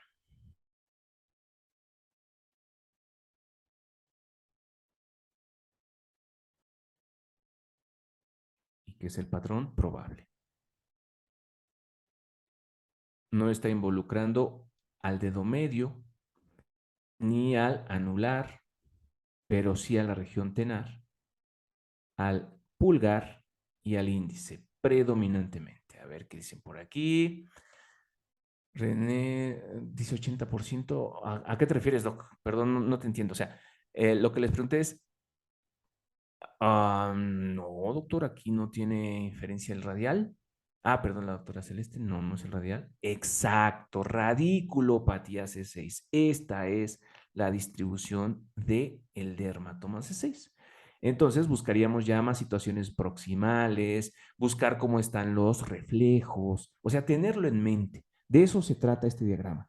Si cuadra para túnel, obviamente con la clínica y el diagrama, o definitivamente desde el diagrama vemos que no concuerda con las ramas del mediano en la mano. Definitivamente como que no va por ahí.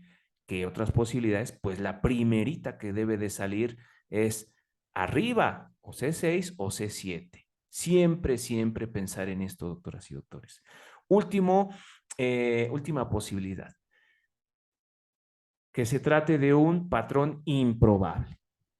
¿Cómo es esto? Bueno, pues que el paciente diga, me duelen estos dos dedos o aquí siento las molestias. ¿Segura que en estos tres dedos? No, no hay nada aquí. Segurísima. No, el problema está aquí. Ah, bueno, esto definitivamente nos está descartando un síndrome del túnel del carpo, ¿no? Entonces, es una prueba que dio un alto valor predictivo, porque el paciente aquí puede, exacto, el patrón pues nos haría pensar en una posible lesión del ulnar. ¿Y en qué otra posibilidad, doctores?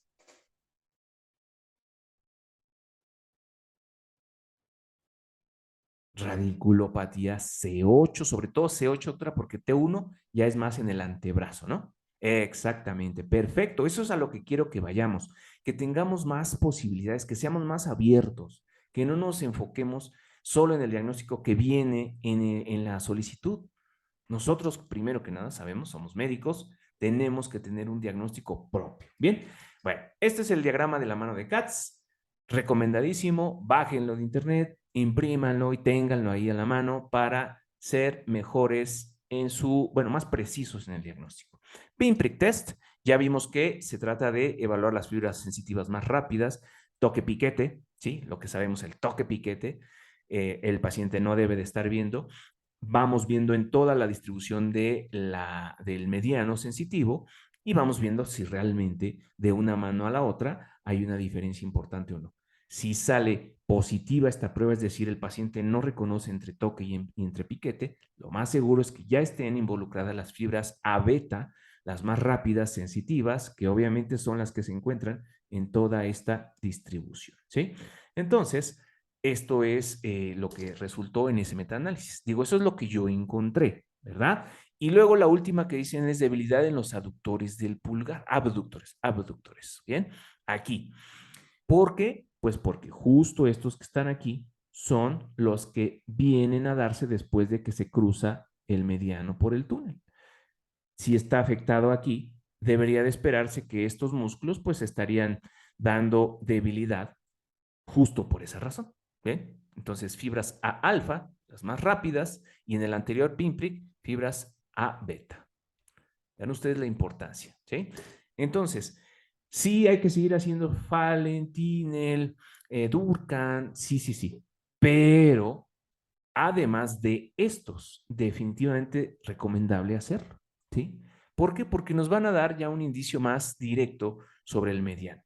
Aquí está la evidencia diagnóstica, la evidencia clínica, perdón, estadística de estas pruebas. Vean ustedes, cuando se califica de acuerdo con el diagrama de la mano de Katz clásico o probable, vean ustedes en cuántas manos se hizo, una sensibilidad baja, es decir, ¿sirve el diagrama de la mano de Katz para diagnosticar un síndrome del túnel del carpo? Pues en un 64% sí. Esto quiere decir que tenemos un rango de error de un 36%. No se nos olvide. Vean ustedes el pinprick, todavía muy, muy variable, ¿sí? La mitad prácticamente es echarse un volado si está o no alterado el mediano a esta región, por sensibilidad, o sea, para determinar, para diagnosticar. Y debilidad en la abducción del pulgar.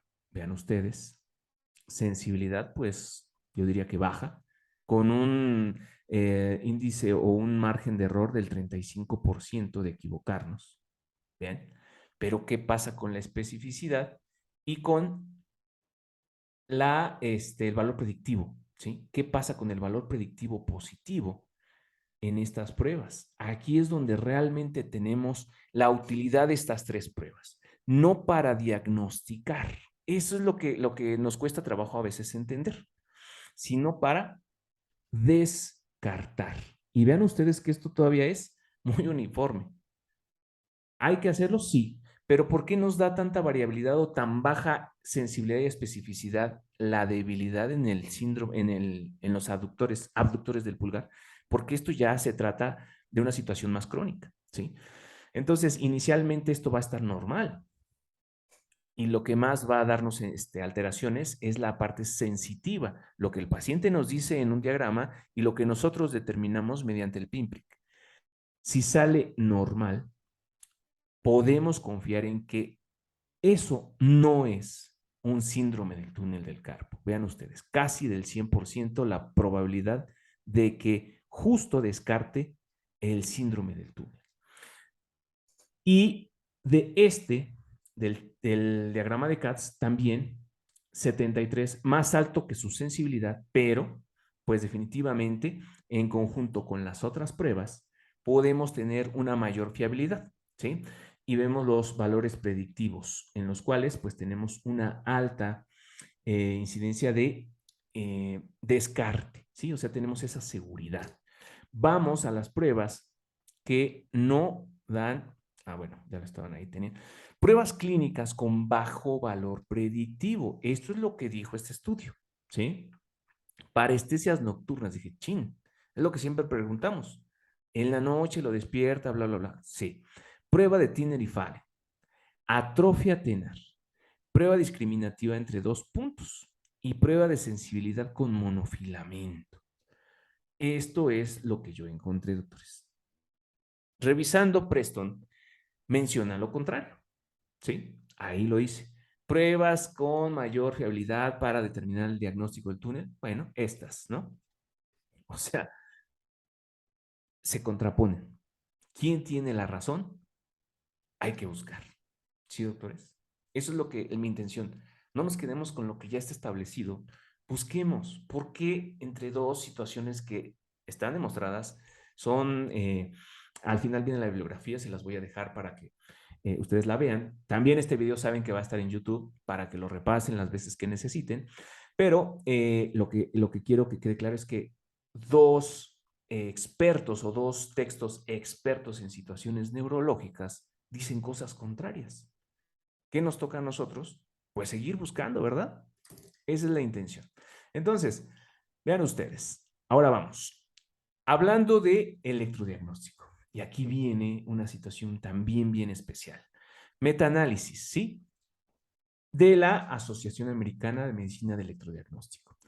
Especificidad para todas las pruebas es uniformemente alta. Especificidad, llámese la capacidad de una prueba para descartar un padecimiento. Sensibilidad variable, capacidad de una prueba para detectar a un padecimiento como real, ¿verdad? Es variable y aquí es alta. Desde este punto, desde este momento, démonos cuenta del poder de las pruebas diagnósticas. ¿Para qué nos sirven más? Para confirmar un diagnóstico o para descartar. ¿Qué me dirían desde este punto de vista, doctores?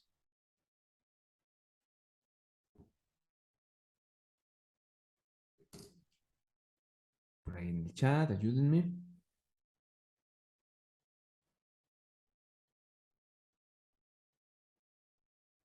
Bueno, seguimos entonces. Tal vez tienen dudas, ¿verdad? De eso se trata. A ver qué dice aquí. Dice la doctora para descartar. Ok, la doctora Lucy y la doctora Celeste para descartar. La evidencia lo dice, doctores. ¿Sí? Ahorita les voy a mostrar los números. Los números que lo dicen, no lo digo yo. Solo soy el conducto, ¿verdad? Para esto. Entonces, sensibilidad variable, especificidad alta. Pruebas de electrodiagnóstico con mayor sensibilidad, o sea, la que más poder tiene para diagnosticar la desmielinización del mediano en el túnel. La prueba comparativa en el cuarto dedo. Desde este punto, desde este momento ya sabemos cuál es la más poderosa para diagnosticar un atrapamiento, un bloqueo de la conducción, una desmielinización focal del mediano a través del túnel. ¿Y cuál es la de menor sensibilidad? latencia distal motora del mediano, ¿sí? En esta, dicen los autores del metaanálisis, en esta no confíes, ¿eh? Aunque te salga prolongado el mediano motor, pero todo lo demás salga normal, cuidado. Aguas, aguas, aguas. Si la sensitiva comparativa en el cuarto dedo te sale positiva más tu clínica, es muy probable que el paciente sí tenga una desmielinización del mediano a través del túnel. El uso combinado del electrodiagnóstico incrementa la efectividad para excluir un síndrome del túnel del carpo. ¿A qué le suena esto, doctoras y doctores? El uso combinado. Pues claro, ¿verdad? Al índice sensitivo combinado del maestro Robinson. ¿Sí? Lo que yo no sabía, lo voy a decir, lo que yo no sabía era con qué finalidad utilizar esta prueba. Yo pensaba que tenía la finalidad de dar una sensibilidad súper, súper alta para diagnosticar como tal un síndrome del túnel del carpo, cuando todas las demás pruebas estaban negativas. Gran error mío, ¿sí? No sirve para diagnosticar, sirve para excluir. Y entonces cuando me enteré de eso, pues me fui para atrás. Ahora se los explico, doctoras y doctores. Vean ustedes. Viene la sensibilidad de ese metaanálisis y la especificidad de las pruebas típicamente realizadas en el síndrome del túnel del carpo. Latencia distal motora, mediano sensitivo entre la palma, ¿sí? El carpo y los dedos, o sea, la prueba sensitiva habitual. El mediano y el ulnar comparativo a nivel mixto, o sea, la palma, ¿sí? La media palma, en, dentro de las tres pruebas que se utilizan para el índice de Robinson. Entonces, el famoso, lo voy a poner aquí, PalmDiff. Luego, el comparativo mediano ulnar en el cuarto dedo, que ya sabemos, voy a poner aquí un asterisco, que es el que tiene mayor sensibilidad, ¿verdad? ¿Cómo se llama? Es el ring diff.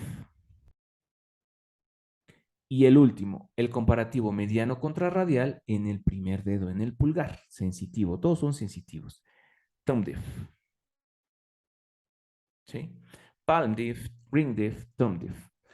Vean ustedes. Sensibilidad del primero, del motor, de la latencia distal motora del mediano.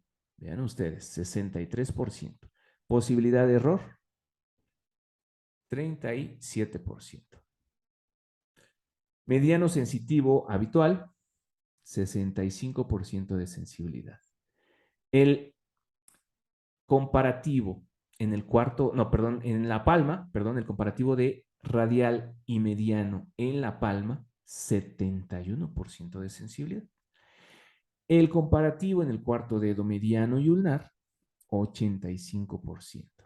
Y en el radial, el comparativo en el dedo gordo, 65%. Si yo les dijera, ¿cuál ocuparían ustedes para diagnosticar como tal un síndrome del túnel del carpo, doctores? ¿Qué me dirían? ¿En cuál confiarían ustedes?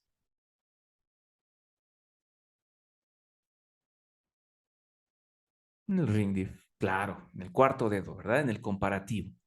Ahora va la pregunta. ¿En cuál ustedes confiarían para descartar que no está atrapado el mediano en el túnel? Vean ustedes la especificidad de todas las pruebas. En el TOMDIF o en cualquiera, doctor, ¿verdad? Son uniformemente altas, como lo mencioné al principio, casi del 100%. ¿Se imaginan que una prueba sea específica casi al 100%? ¿Saben qué significa eso? Que si la prueba sale negativa, ni le busques, ni le busques. No es por ahí. ¿Sí? Eso es lo que nos quiere decir esta especificidad tan alta de estas pruebas. Entonces, díganme ustedes, Robinson se dio la tarea de juntar estas tres. Viene la pregunta, ¿con la intención de incrementar su sensibilidad o su especificidad o las dos?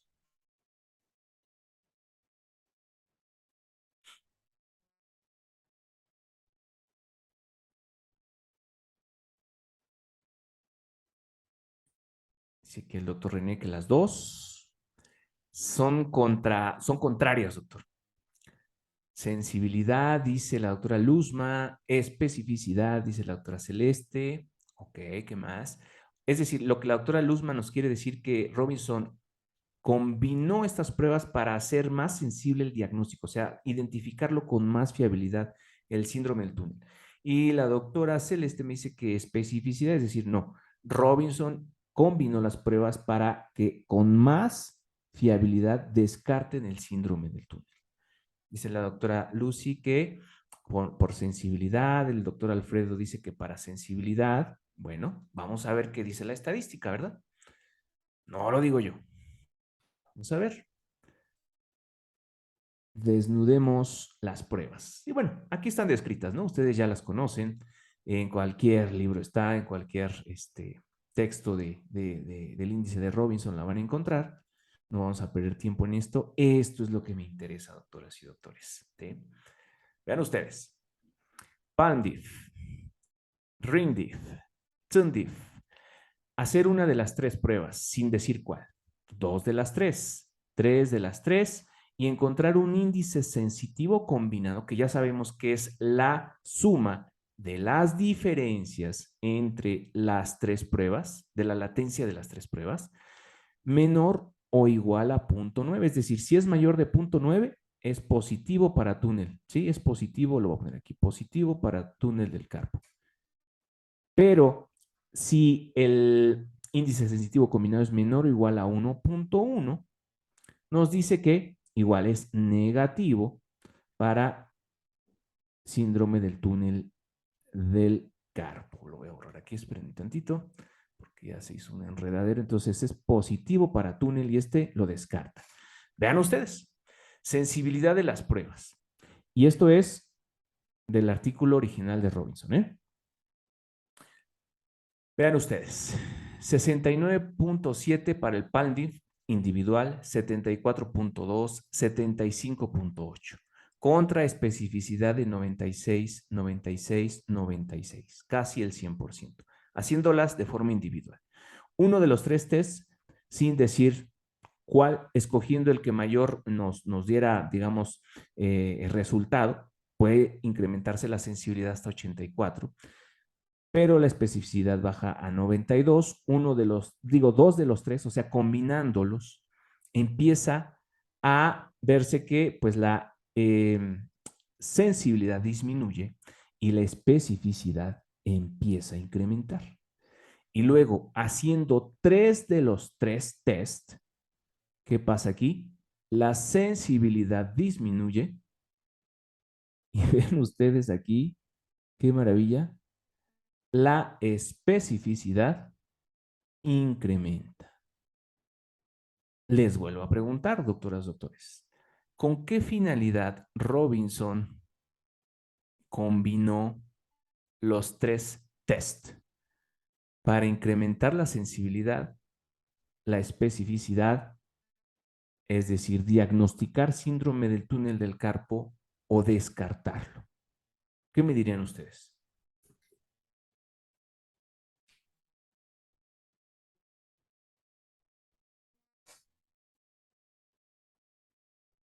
Descartarlo. Claro, doctores. Claro. Si ya tenemos una prueba con una alta sensibilidad, ¿sí? Y uno de los tres test se refiere al RINDIF, ¿sí? Vean ustedes, ya lo habíamos visto en el otro cuadrito, la sensibilidad que se manifiesta es pues alta, sí, pero si tú las combinas para intentar darle más peso a ese diagnóstico, la estadística te dice lo contrario. Va a bajar tu sensibilidad, cuidado. mejor hazla. O sea, la indicación es esa. El índice sensitivo combinado de Robinson es útil para terminar de descartar por completo la posibilidad de un síndrome del túnel del carpo. ¿A qué se refiere esto? Sintomatología típica del paciente, posible diagnóstico de síndrome del túnel. Hicimos neuroconducciones motoras sensitivas, hasta el inching, si quieren, todo normal, pero ahí está la sintomatología. Entonces decimos, híjole, ¿qué otra prueba puedo hacer para intentar descartar por completo? Porque esa es la intención. Ya todas las pruebas me dijeron negativo, negativo, negativo. En este caso, implemento el índice sensitivo para hacer todavía más potente ese diagnóstico y que aparentemente, aunque la sintomatología sea típica, nosotros estemos completamente seguros de que el mediano no es el culpable de esa sintomatología. ¿Sí? Esto es lo que nos dice la estadística. Entonces, es un poco complejo, sí. Me tuve que meter a leer, pues, realmente qué significa una sensibilidad, realmente qué es una especificidad, qué determina un valor predictivo positivo y qué un negativo. Sabemos que siempre lo estamos viendo, pero pues no, normalmente no nos detenemos a analizarlo a fondo. Y esto es lo que nos deja este análisis. Definitivamente, el índice de Robinson es muy potente para descartar, para descartar, ¿sí? No tanto para diagnosticar. ¿Bien? ¿Es complejo? Sí, sí, de hecho, pues me costó trabajo entenderlo, pero tiene su lógica. Porque si ya tenemos una prueba que por sí sola es potente para diagnosticar, ¿sí? ¿Por qué combinar tres? Pues para hacerla potente, para descartar, ¿sí? Entonces, eh, déjenme ver. Bueno, usar una sola prueba si el resultado es concluyente. Aquí esto es lo que definen al final los autores y en el de Robinson también lo menciona. Solo una prueba de estas poderosas, es decir, RINDIF, si el resultado es concluyente, si tu clínica, tu neuroconducción sensitiva, posiblemente la motora, pero en esa ya vimos que no es suficiente confiar, pero si la sensitiva ya está empezando a prolongarse y tú haces el RINDIF y ahí lo evidencias que definitivamente está más prolongado para el mediano que para el ulnar, suficiente. Hasta ahí párale, ¿sí? Si el índice sensitivo, bueno, ¿cuándo utilizarlo? ¿Cuándo utilizar el índice sensitivo? Si el resultado se encuentra con un valor dentro de lo normal para esas pruebas, ¿sí? Punto 3, punto 4, punto 5, es decir, que en conjunto la sumatoria no sea más allá de 0.9, ¿sí?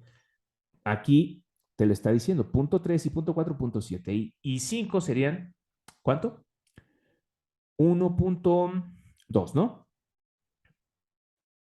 Pero de forma individual.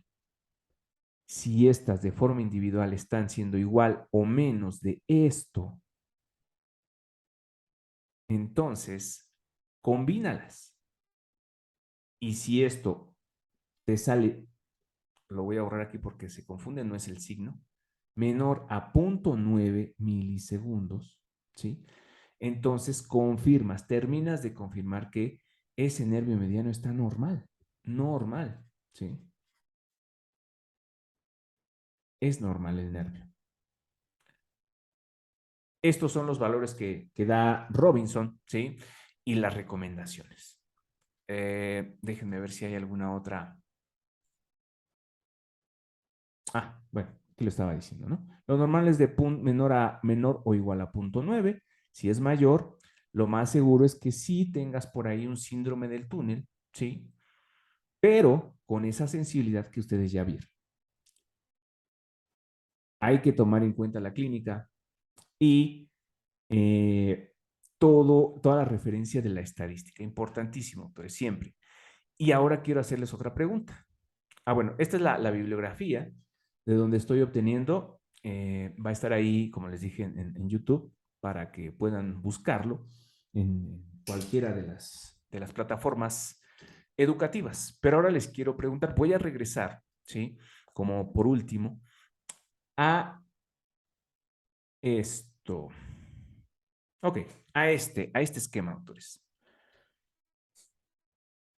Nos mandan este paciente por síndrome del túnel del carpo. ¿Sí? Ya vimos que la sensibilidad alterada es esta. ¿Sí? Tiene Tinel, Palen, dudosos. Tiene debilidad, ¿sí?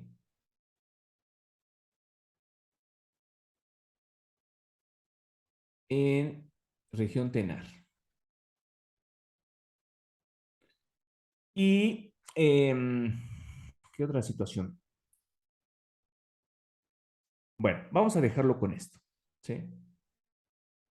Habitualmente, el diagnóstico, pues, que nos llega es este, ¿no? Realizar diagnóstico de neuroconducción, perdón, estudio de neuroconducción y electromiografía por probable síndrome de túnel del carpo. Inmediatamente, pues, si tenemos tiempo, a veces eso es lo desagradable, no tenemos tiempo, ¿sí? Entonces, nos vamos directo a las ondas y nos salen normales, motoras y sensitivas, sensitivas, normales y normales. Fs, normales, ¿sí? Y Hs, normales. Bien.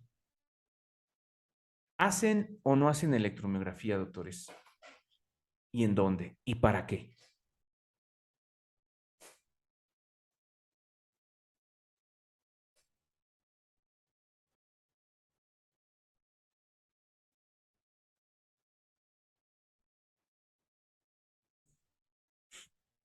¿Qué me dirían, doctoras, doctores?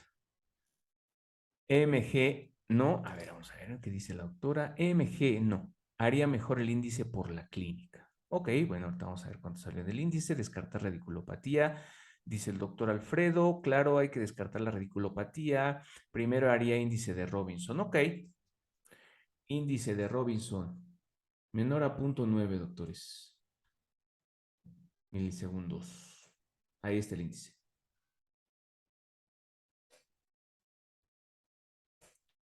¿Qué proceden a hacer? Los REMS están descritos. Ah, perfecto. Eso quería que me preguntaran. Muy bien. Reflejos. Bicipital, estilo radial y tricipital. Una de cuatro cruces. Una de cuatro cruces para ese lado. ¿Sí? Bien. Exploraría más. Perfecto. Entonces, para ese lado, los REMS en uno de cuatro. ¿Qué más? ¿Qué más quieren saber de este paciente? Dice el doctor, sí le haría entonces miografía, haría MG en paraespinales C5 a T1. ¿Por qué en paraespinales, doctora? Pensando en qué, buscar qué, perdón.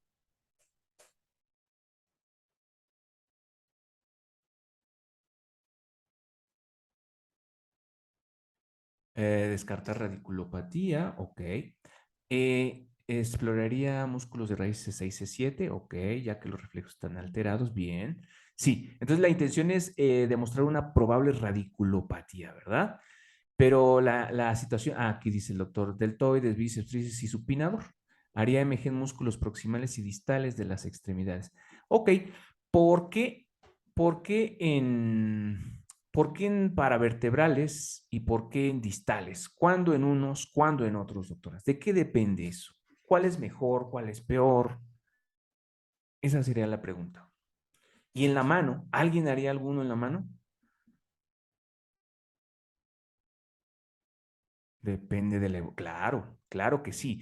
¿Ustedes cuándo confiarían en los paraespinales para determinar una electromiografía de una forma más fiable que en los distales, doctoras? ¿Cuándo? ¿Con qué tiempo? Agudo. ¿Cuánto es agudo? ¿Cuánto es agudo, doctoras, doctores? un día, una semana, un mes, medio año, menos de 4 semanas, 3 a 4 semanas, desde los 15 hasta los 45, menos de 3 semanas, ok. Honestamente, doctoras, doctores, a nuestras unidades de salud, ¿alguien llega antes de las 4 semanas? No, nadie, prácticamente nadie, ¿sí? Esa es una de las situaciones, ¿no? Digo, me llama la atención porque tendemos muchas veces a eso, a irnos a los paraespinales. Nos dan ventajas en situaciones muy tempranas, pero nos dan desventajas en situaciones tardías, después de un mes y medio, después de 2 meses. ¿Por qué? Porque no podemos realizar realmente una evaluación correcta, una relajación perfecta, provoca más dolor al paciente. Entonces, lo que se encuentre en músculos distales, llámese deltoides, bíceps, tríceps, para C5, 6 y 7, justo los que estamos involucrando aquí, eh, si ya tenemos más de un mes de evolución, busquémoslo ahí. Lo más seguro es que ya está ahí, vamos a poder analizarlos de mejor manera, vamos a poder hacer todas las fases, reposo, activación de PAM, reclutamiento, y vamos a determinar si hay signos o no de reinervación, si ya es más allá de 2 meses, cosa que es dificilísimo determinar en paravertebrales, aparte del dolor, ¿no? Pero sí, en paravertebrales, como recomendación, sí hay una situación aguda de un mes de evolución prácticamente, ¿no? Si no, bueno, tenemos más ventajas en los distales. Ahora, ¿quién haría en la mano? Abductor pollicis brevis. ¿Por qué razón no, doctor? Dice la doctora Lucy que ella sí. Ok. ¿Por qué razón no lo haría el doctor René?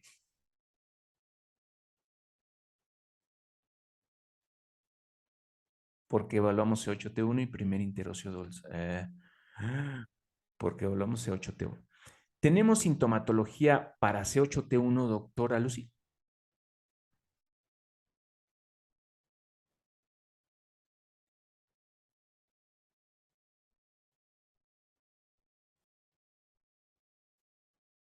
No. Entonces, ¿por qué picar un músculo que no tiene clínica, doctora?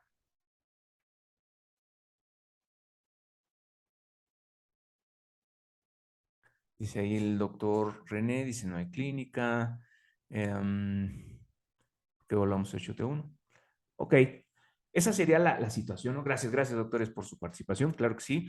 Entonces, esa es la situación. La clínica es la que nos debe demandar, doctores, ¿no? Acuérdense, no hay un protocolo establecido. Este paciente pues venía nada más para unas velocidades de conducción y rapidito determinar su latencia distal prolongada en el motor mediano, determinar su latencia prolongada en el sensitivo. Si quieren hacerle ahí un comparativo en cuarto dedo, vámonos, porque hay más pacientes. ¿Los reflejos no estaban disminuidos? Sí, bicipital, estilo radial y tricipital. 5, 6 y 7, dice la doctora. C5, C6 y C7. Y en mano tenemos C8T1. A ese no me preguntó, doctora. Bien, normal.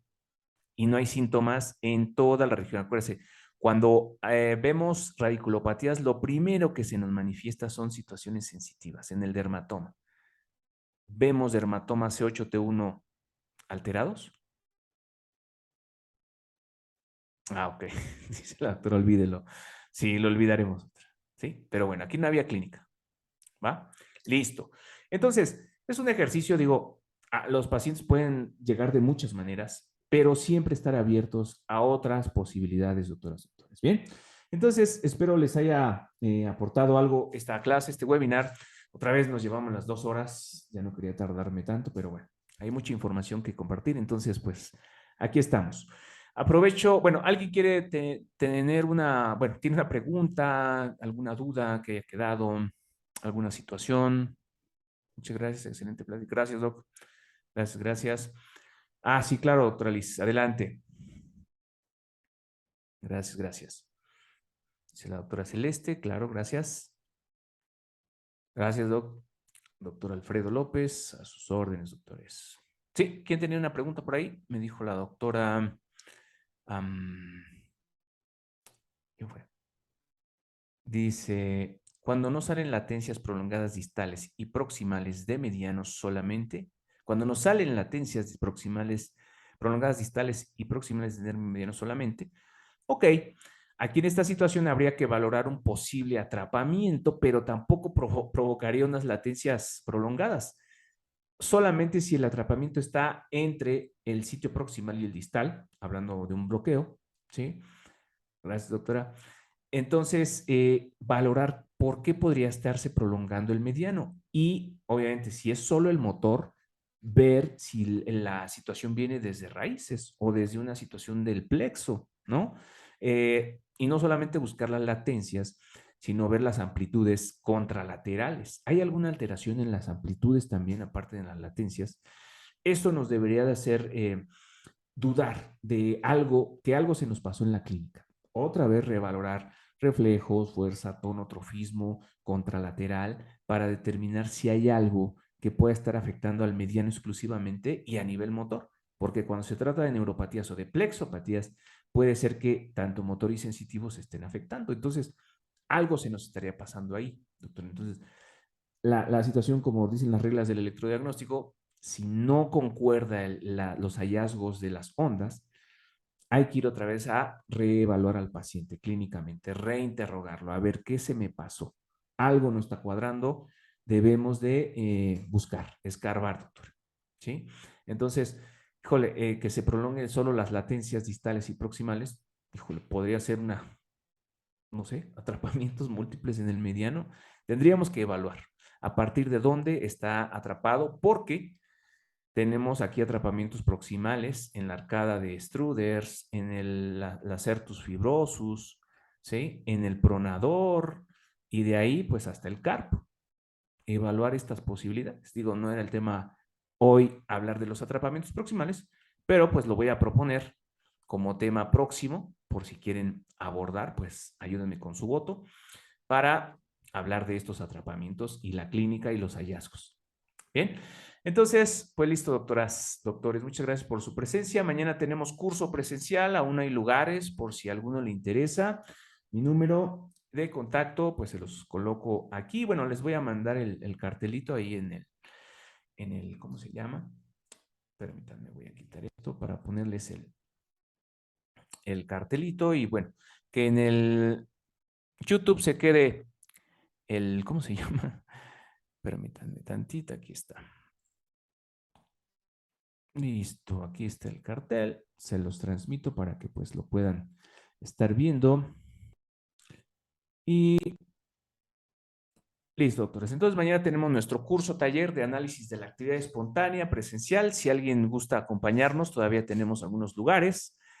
Para el día de mañana es sábado y domingo, de 8 a 12 de la tarde, 4 horas el sábado, 4 horas el domingo.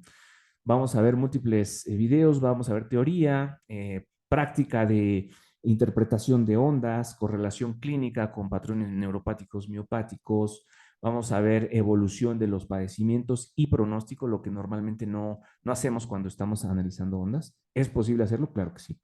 Entonces, eso es lo que vamos a ahondar mañana y el domingo. Si alguien gusta asistir, pues bueno, ya saben dónde contactarme. Ahí están las redes de CENEFIC y Isra Zúñiga en Facebook. Bien, cuídense mucho, doctoras, doctores, que estén muy bien. Fue un gusto estar con ustedes. Ah, sí, claro. Feliz Día del Médico a todos. Muchas felicidades a todos. Bye.